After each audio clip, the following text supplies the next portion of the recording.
The old apple tree stood tall in the orchard, its gnarled branches reaching towards the sky.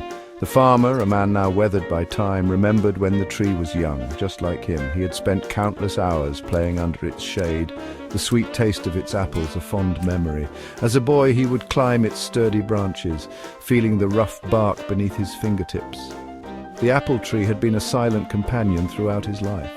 The farmer had planted the tree with his father, their hands working together in the rich soil.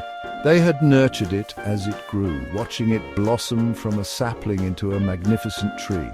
Every spring it would erupt in a riot of white and pink blossoms, attracting bees with their sweet nectar.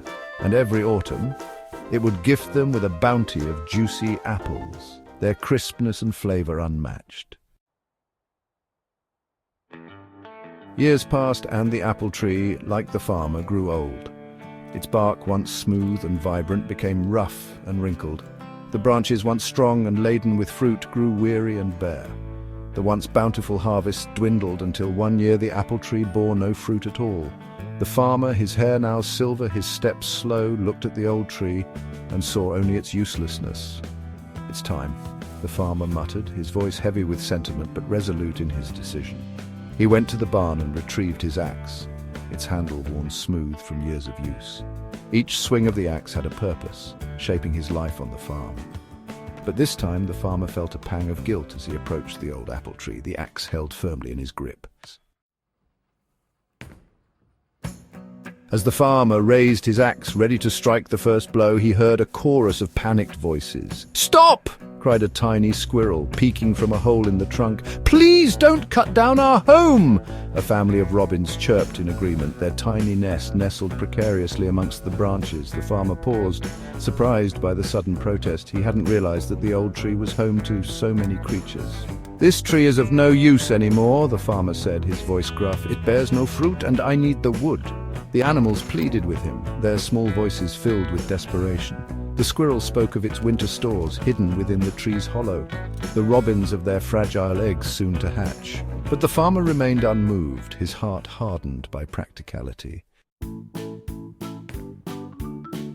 The farmer swung his axe, the blade biting into the tree's bark. But before he could land the second blow, his eyes caught a glimpse of something golden.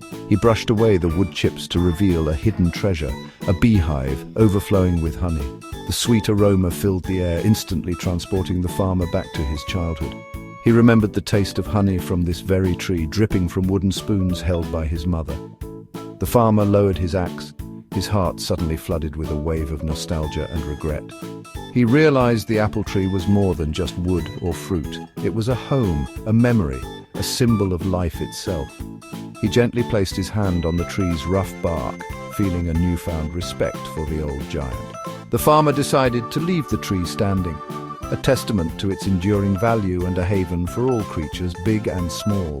The old apple tree, silent witness to the farmer's life, had taught him a valuable lesson that day. It had reminded him that every living thing has its place in the world, and sometimes the most important things in life are not the ones we can see, but the ones we feel in our hearts.